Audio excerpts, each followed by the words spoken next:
Alright, ladies and gents, a huge welcome back to you all to your professional diploma in digital marketing.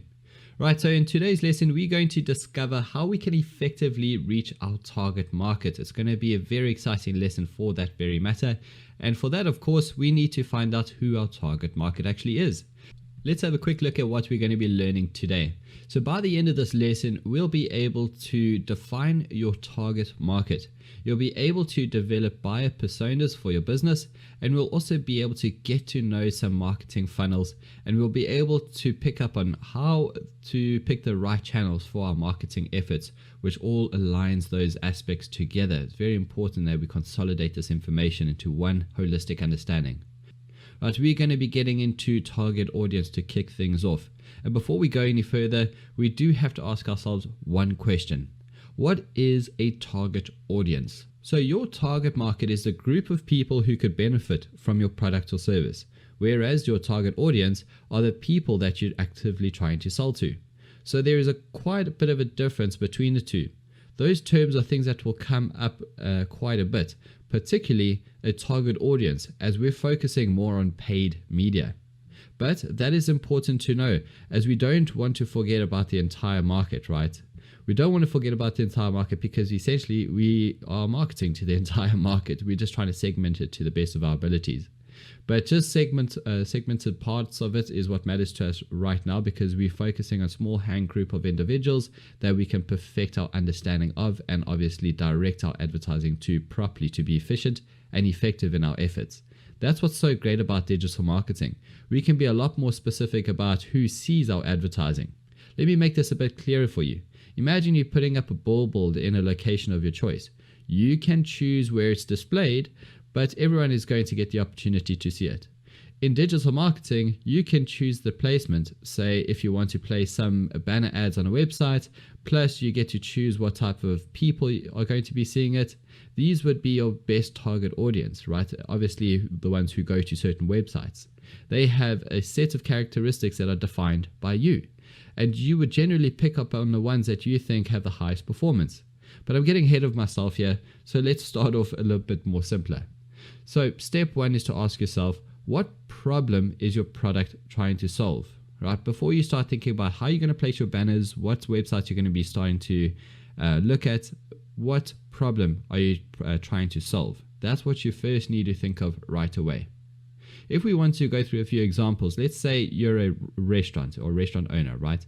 Literally, the problem that you're trying to solve or a solution that you're trying to provide is food to people who don't want to cook themselves. That's essentially what it comes down to in a restaurant business. Maybe because they're feeling lazy, or they might just want to go for a nice evening out and have an experience. Maybe they have a celebration. We all know that the point of a restaurant is going out and just enjoying the moment, right? That's essentially what a restaurant is able to cater for. If you're running a boutique, you'd provide people with something to wear, clothes to keep up with the seasons, for example, and latest trends too, professional ones, sportswear, and so on. And then the last example could be stationery.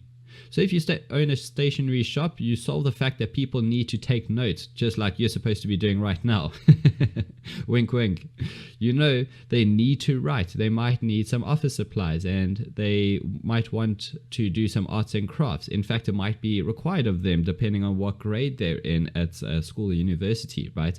There's stationery for every single need and want, and you can actually cater for that. You're solving the problem for that need or want. For that, they need materials, right? And you can actually, as a stationery shop, be the provider of a solution to that problem. So step two, after asking yourself what problem or problems your product or services are solving, then it's going to get a little bit more detailed, and you're going to have to start asking who you are going to start solving the problem for, right? This is where we start diving in a little bit deeper. You can solve the problem for everyone, essentially. This is where you need to start getting into a bit more detail though, because it's not everyone who's really going to be coming to your shops. You need to identify a small segment out of the big picture of who everyone is so that you can be more effective and efficient in your efforts. Let's go through a clothing example again. We previously mentioned a boutique. So the questions that you need to think about with regards to this example are things like, are you selling women's or men's or children's clothing, or a combination of all of these? Are you selling to any age specifically, or are there specific ages at all? Is there pricing on high-end, affordable, or cheap aspects to what you're doing? And also, do you offer local, national, or global distribution at all through an online shop, an e-commerce site, for instance? Now, the last three questions will be applicable to any business, but of course, the first one is for clothing. Then the next step within those groups of people that you've identified so far is, can you identify any specific consumer behaviors or interests that would be advantageous to you to obviously tackle? Now, what I'm about to take you through might look like a few stereotypes, but that's not the intention. Essentially, you want to have a start with some kind of thing, but also just a combination of sense and strategy. And of course, you have the data and research in order to work with. But let's go through some examples in keeping clothes as the same theme of what we're about to tackle. So if we break it down for someone who's selling athletic wear, for example, I would think that we could quite conveniently assume that whoever's buying this wear is going to be active, or at least planning to be active. They might like to keep a very healthy lifestyle and shop accordingly, as that also goes along with the exercise and being active generally. They might have disposable income, and this of course does depend on the pricing. But if you are going to be on the high end of pricing, then you do need to be targeting those people who have disposable income. Of course, that is less volume than the people who don't have disposable income, but of course there's always a market for this from a performance perspective, from revenue, return on investment, etc. Disposable income people will certainly help though, in order to really help scale your business overall and really help sell the high-end stuff to obviously increase your profit margins. And they could also be interested in healthy recipes or related content. So from here, you can kind of start building up a person or some sort of individual that you would target and start thinking about the types of things or types of content that you would start targeting them with, all based on this one specific interest. There's an entire lifestyle that you could sell when there is one specific interest that can be identified within a specific target market. And this is how you need to start thinking as well. What can you build around a specific interest? If we look at corporate wear, we could naturally assume that people buying this are employed and educated. You could also assume that they care about looking professional. I mean, they wouldn't want to be buying corporate wear in the first place if they didn't, right? They might also want low maintenance, long lasting wear, more specifically. And people are busy. They don't want to be spending hours in the morning choosing what they want to wear, having to iron and different things like that. So especially when it comes down to working people, that could be quite a good assumption to make.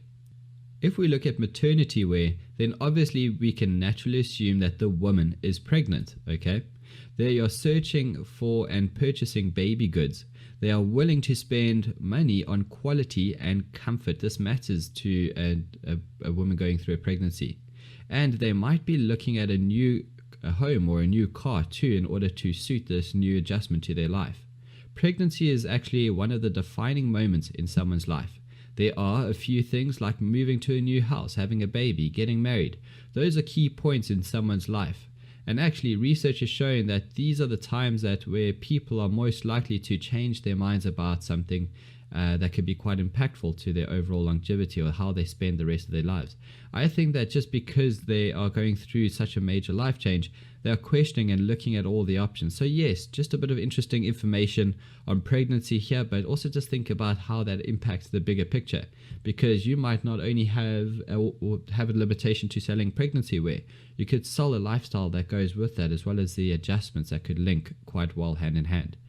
So a step forward would essentially be to accumulate all the research and think about what we have done in the previous 3 steps and create your target market more specifically. All right. And you could create what we call a target market statement. In this case, we're adapting this for a target audience, but when setting business goals, you would use your target market statement to help drive your initiative. It looks a little something like this, and I'm going to just replace the words in square brackets with actual things. So it would sound something like this, where with regards to our target market statement. Our target audience is male aged 25 to 40 who live in Michigan and like to play golf. What is very important is that you need to try and include the most important demographics and behaviors, and only 3 or 4 points within your statement. The thing about it is that if you target too broadly, of course, that is too risky. But if you target too specifically, or if you're too specific in general, then that could also be quite risky. You run the risk of losing a lot of volume or missing out on potential customers that do actually fit your brand. So yes, that is why it's important to keep it to about 3 or 4 different specific points.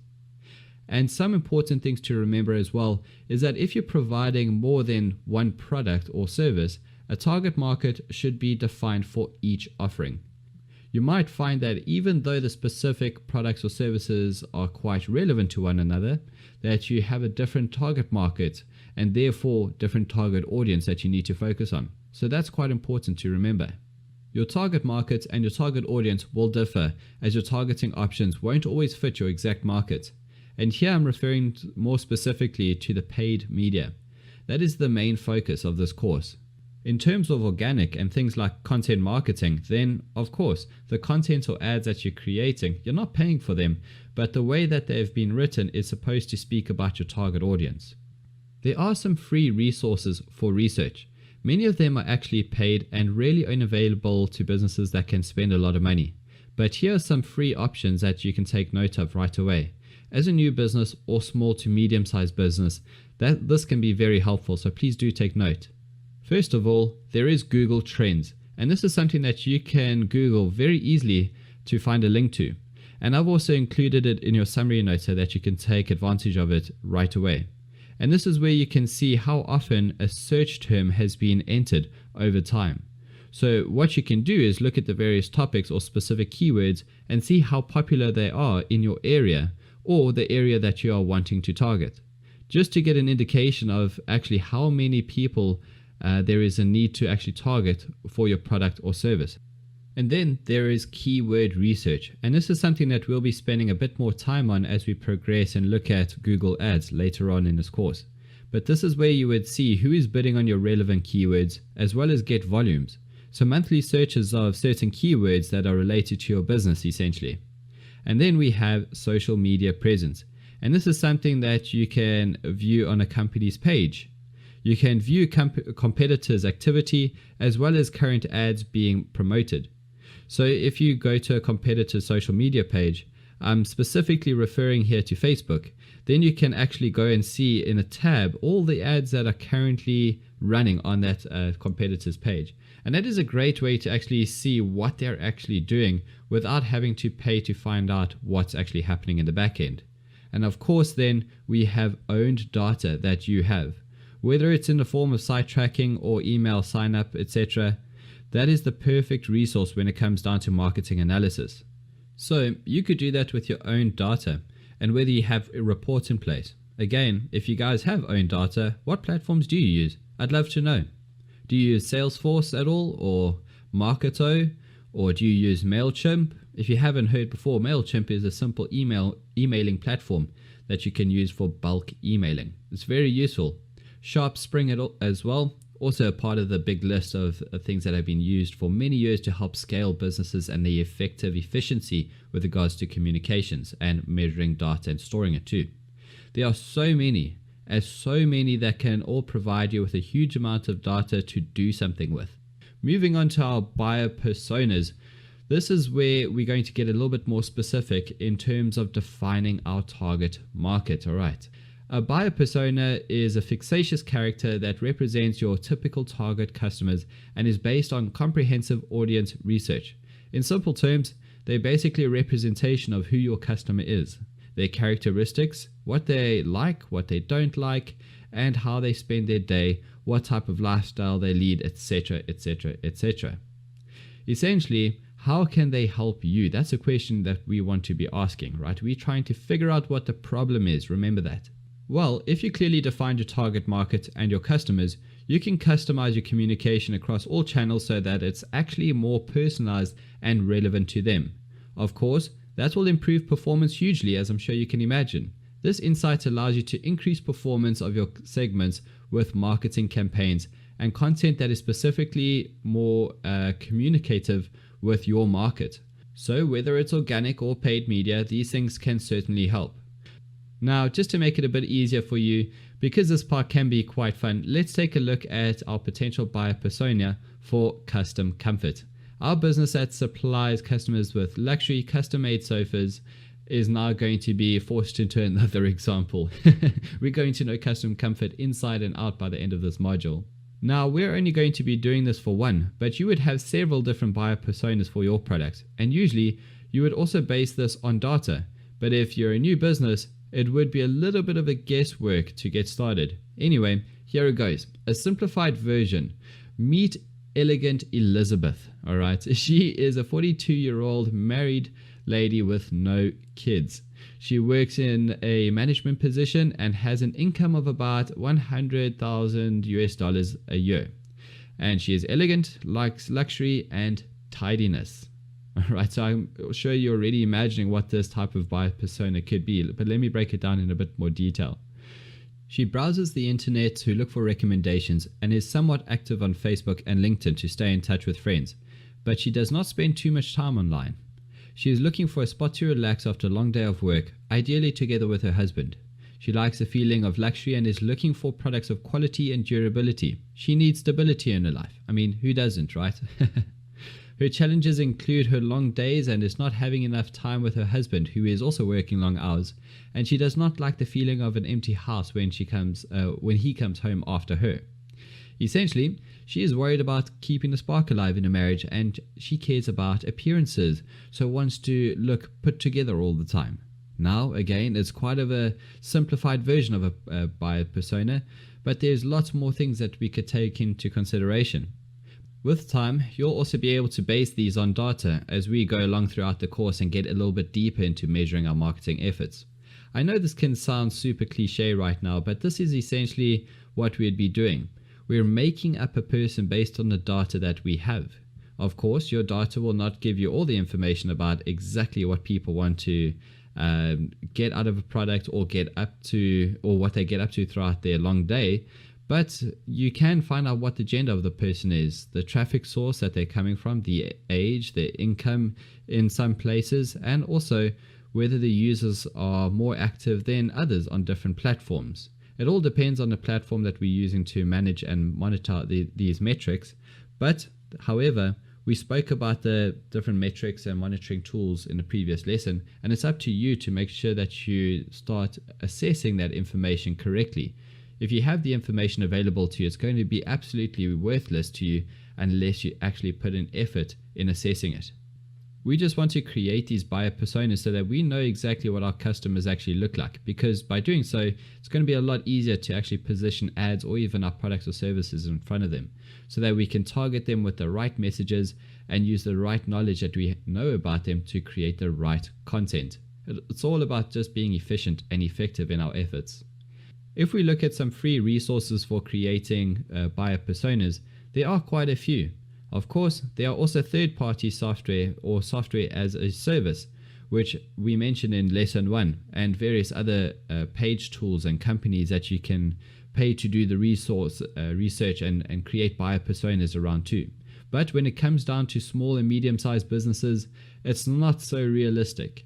We're not going to be actually going through all of that right now, because we are starting to focus on what matters to us right now, which is how we integrate digital marketing in our new or newly started business. Okay, but starting off with analytics, of course, if you have your tracking installed on your website, then you can start to collect data from the people that are visiting your site and create almost a group of segmented people that are performing. You can also ask your employees, and they're quite a huge source of knowledge when it comes down to getting to know your customers in a bit more detail, especially if you have customer support team and an overall support team in general. You could ask them the same questions, and I'm sure they would be able to aggregate the overall answers. Then there are surveys, and so getting from them, then the information that can be portrayed on hand can be certainly useful, because then it is a form of interaction that you don't get in any of the other aspects to the different sources. So it's very important you understand what you can get out of each one of these sources, but also what type of information matters to you the most. Some sort of general conversation that employees could have with a client is very different to how interactive someone could be with a survey, because they tend to think a little bit more when it comes to surveys or answering questions in surveys more than they would just a general conversation with one of your employees. It's very important you take that into consideration and really just focus on what would matter to your business structure the most. Then finally, there are one-on-one interviews or focus groups. Very exciting part of this. This is probably one of my favorite sources. Focus groups can be a lot of fun. It might sound like something that is only in big brands and something they can only do, but I've created and participated in a few, and honestly, people don't really expect payment for everything when it comes to focus groups. Just the fun and excitement of participation is sometimes just enough and worth it for them in that case. If there's something interesting that you know is going to be discussed, and if the person finds relevance to the topic, then many people are willing to actually do something like that for free or just for very little. So you've created your target market statement. You have some sort of buyer persona perhaps, and now what are the next steps? That's what you need to start thinking of. You always need to start thinking of what's next. Always look into the foreseeable future of what needs to happen next, right? Don't just stop after you've achieved something specific. Always look at what you can do next with the information that you've gathered on hand. You need to look at the customer journey map. A customer journey is detailed in an outline of every step a lead takes to becoming a paying customer. So when looking at creating a customer journey map, the first thing you need to do is set clear goals. All right. Essentially, you need to ask, what goals are you directing this map towards? Questions are very important when trying to understand something. And what I mean by that is it a newsletter subscription, for example, or is it filling out a lead form or making a purchase or clicking or finding out your directions? Very important questions to ask indeed. You can't combine all your different goals and interactions into one, because then it will just look absolutely crazy and of course just confuse you. So you need to ask, who is it all about more specifically, and what experience is it based on? Are they visiting your website directly, or is it at first through your social media? This is where touch points actually come in, and this is what we're going to talk about right now. You need to list your touch points from view to sales. So essentially from the beginning of them being exposed to your brand to a final sale. Touch points are all the places on your website, your marketing and your content channels that your potential customers can actually interact with. You need to list all the touch points that they're currently using, as well as the ones that you believe they should be using. Now, I'm going to go through a few examples just to explain this in a bit more detail and give you a clearer understanding of how it all works and integrates. Let's say a potential buyer sees one of your ads, searches for the product and sees an ad, right? She visits your website and browses through your products and puts them in her cart. She then fills out her information and then makes a payment for which she has received confirmation for. A few days later, her purchase is delivered and she gives a review based on her experience. Sometime later after that, she receives an email with a discount and then she chooses to use that discount. Then she goes on to clicking on the link and leading her to the landing page that she needs to find herself on in order to use that discount code and shop for more. She then logs into that profile that she already created off her first purchase and adds the products to her cart with a discount applied. This would be a customer journey, a very clear example of a customer journey, all right, with the different touch points included. So when a customer is interacting with us, that entire journey from start to finish would be something like this, and would be identified as the concept of a customer journey. If we can track every single part of that customer journey, then we'll be able to optimize it. And optimization is absolutely crucial when it comes to digital marketing. So we can streamline the process, make it faster, make it more enjoyable, easier, and also just retain the client throughout the entire process a bit more too. Essentially, we want to then just focus on how we funnel the client from start to finish. And if we can optimize this perfectly, then each time a new customer interacts with us, we'll be able to really help define the journey that they're going to be embarking on a lot more effectively and efficiently, of course, as we mentioned, but also just make sure that we retain them for more future sales and more future interest in the services that we might be able to offer too. It all just works through a chain reaction in our business offering. The next thing that usually comes up with customer journeys is marketing sales funnels. So what are they? Well, marketing funnels are a collection of stages that you ideally want potential customers to move through towards your key objective. It's called a funnel due to the volume of potential customers decreasing further down the funnel you go. But what does that even mean? If you think about it, is it every purchase made without thinking about it beforehand? Well, the resounding answer is an absolute no. We are not all impulsive 100% of the time. So then the next thing to think about is, what does thinking look like, and how does it actually change our overall behavior? Right? That's something to really think about here. What kinds of things change?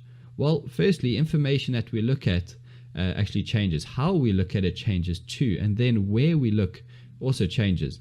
This should sound slightly abstract to you right now, but just bear with me for a second. I'll demonstrate with a proper example. So, why do we need marketing sales funnels? Well, it allows us to plan specifically and obviously bring a certain traffic in that we need in order to have our measurables.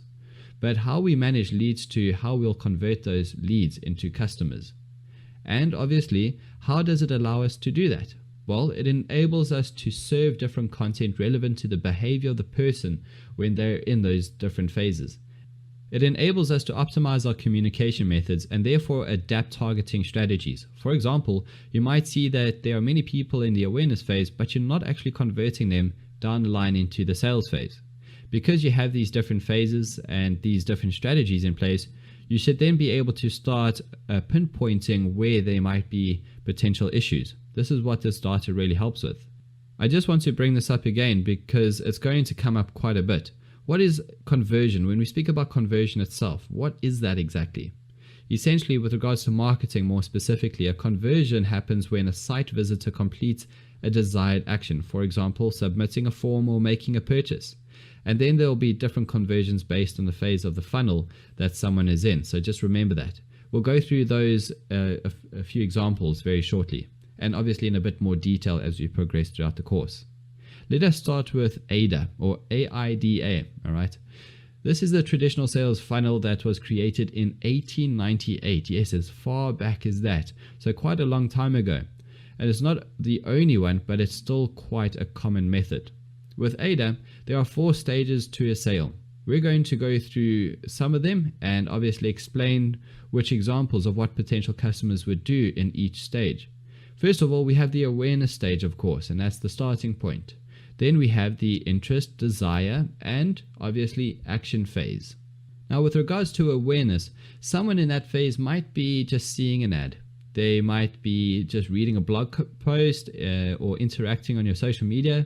So in this group, you would have all the people who are aware of your existence, or well, aware of your business existence. And they obviously then move on to the interest phase if they start interacting, because here they could be visiting your site, researching your brand, and following your various social media pages, meaning people actually show interest in your business. With desire, they might actually be researching options, so doing comparisons and perhaps submitting a lead form for more information, meaning people are also doing or have some sort of interest in your business. And they really want to engage with more information to find out a bit more about what they don't already know, or maybe just to emphasize what they already know. And of course, there is action, which is making a purchase. And that's really what we want to get people down to, right? That's that phase that we really want to achieve. The reason we use a funnel is because we need to know what kind of message to send at which point, more specifically, what kind of information we make available to our users, and obviously where. Our goal is to move people down the funnel until they take action and make a purchase. Sometimes these steps can happen in an instant. You go shopping, you see something, you get interested, you put it in your cart and then you buy it. Other times, the process takes a bit longer. Depending on the nature of your product or service, of course, this could be very different. But one thing that stays the same is that it starts with awareness. If someone's not aware of your business, they can't interact with it at all. It's just not possible. The next funnel that we have is, well, I've just labeled it the 6-stage funnel. It has awareness, interest, consideration, intent, evaluation, and purchase. What this one has done is broken down the interest category into a few more considerations and intent. Now, some examples of what a customer behavior or advertising efforts would be in these different phases are, for example, awareness, okay, would generally be advertising in this case. In the interest phase, consumers learn about a company and its products. So tactics at this stage could include things like targeted emails or encountering newsletter signups, for example. Consideration entails customers who have become qualified leads that were submitted either during the awareness or interest phase. That can still happen too. It just depends on the type of business. Then, of course, these should be further nurtured with remarketing. In this phase, you might offer free trials, perhaps specials, or push a specific product based on their demographics or whatever segment they actually fall in with regards to your advertising. Then we have intent, which means that someone who is interested in your product is actually interested in purchasing it because they see the value that it has to offer. So examples of customer behavior in this stage would be requesting a demo or perhaps adding items to a shopping cart. Then evaluation is making a final decision. So working with marketing and sales would be required here to show that your product or service is the actual best choice out of the bunch. Marketing tactics here could be targeted campaigns, for example, based on what they put into their cart and pushing their unique selling propositions. So what makes them better stand out from the crowd? Essentially, this is where business would remind the customer why they want to buy from them. They could essentially just elaborate on more reason as to justify their purchase. All right, just make them feel a little bit better about the purchase that they've just made to maybe help them move towards making another purchase. Then, of course, the last is making a purchase, and that is just standard making a purchase. The so-called fault with this funnel is that it doesn't include retention and advocacy. Advocacy is a fancy word for word of mouth, really, and that's where people sharing their experience in their business, in your business, with their friends or family. You obviously want to make sure that the experience that they have is positive, or at least as positive as possible. It's much cheaper to inspire repeat purchases from existing companies or customers rather than from new ones, and that's where remarketing comes in. So it's very important to remember. Then we have the See, Think, Do, Care model, which is something that has been pioneered by the Avinash Kushak and Mark Graham pioneers. What it does is, if we look at See, this entails a brand's largest qualified audience. In Think, it's a segment of consumers thinking about that particular thing. Do is consumers who are ready to buy, and then obviously Care is ongoing communication to inspire repeat purchases. So a different approach of segmenting consumers, but with the same goal in mind, creating targeted messages for consumers in each of these phases to move them down the funnel to the next stage. That's what it's really all based on.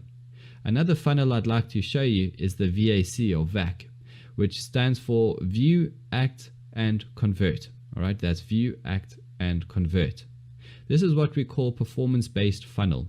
And essentially, all efforts are directed towards capturing the highest percentage of qualified or high interest users and driving them to convert. So it's avoiding people towards the top of the traditional funnels, essentially. So we're avoiding the awareness and interest phases, but essentially we're not interested technically in those people yet because they're not at the stage where they're ready to actually open up their wallets and make a purchase. The type of funnel you would go for, again, would completely depend on your business objectives and the needs. But it's important to obviously identify which different funnels could suit your business and also maybe just your interest.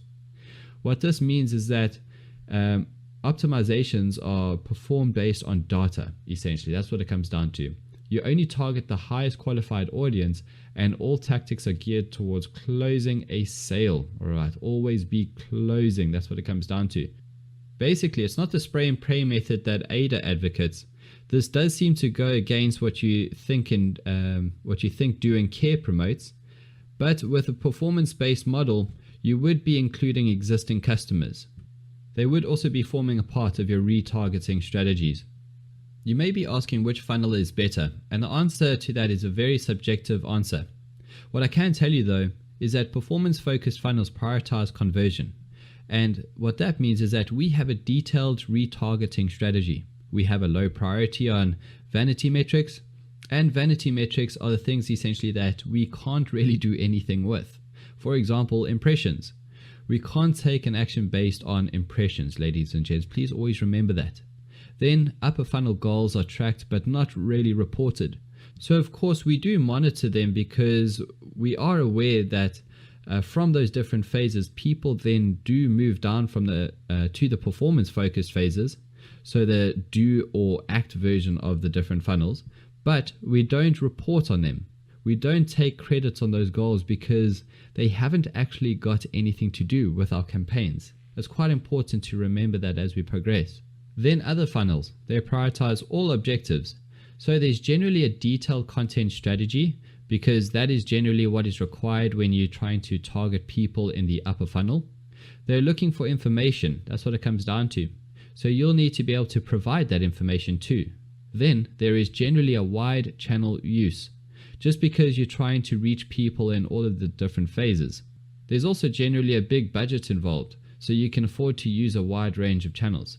And there would generally be a wide variety of KPIs depending on the phase. In the beginning, perhaps it might just be a click, so a website visit. Then it might be time on site to longer than 2 minutes, and that's really a big goal. It could be subscribing to a newsletter before making a purchase. There are various options. It just depends on your site and your offering and what you have in place. So I'm going to take you through a funnel example for the See, Think, Do, Care model using a mechanic. People in the C phase would essentially be eligible drivers for the mechanic's sake. So not just everyone, but essentially just people who are of legal age to drive or are over the legal age to drive. That is what who See, Think, Do, Care would be targeting, and we would try find a way for the customers to see us by crafting messages specifically for them. So it wouldn't be anyone under the legal age to drive, but anyone of and above. Okay, that would be a very important point for us to note. If we move to Think, that would be people who are current car owners, right? A very obvious point here to note. So people who have issues with their cars, who are looking for mechanics because they can't do things themselves and they need to rely on a professional's help or opinion. Then the Do phase would be people who are actually now using the mechanic services. And of course, in that phase, it's all to do with the business, ensuring the customer has the best experience that they could possibly have with a mechanic to ensure that they come back. And with regards to mechanic, as I'm sure you can imagine, it's all about trust and quality of service.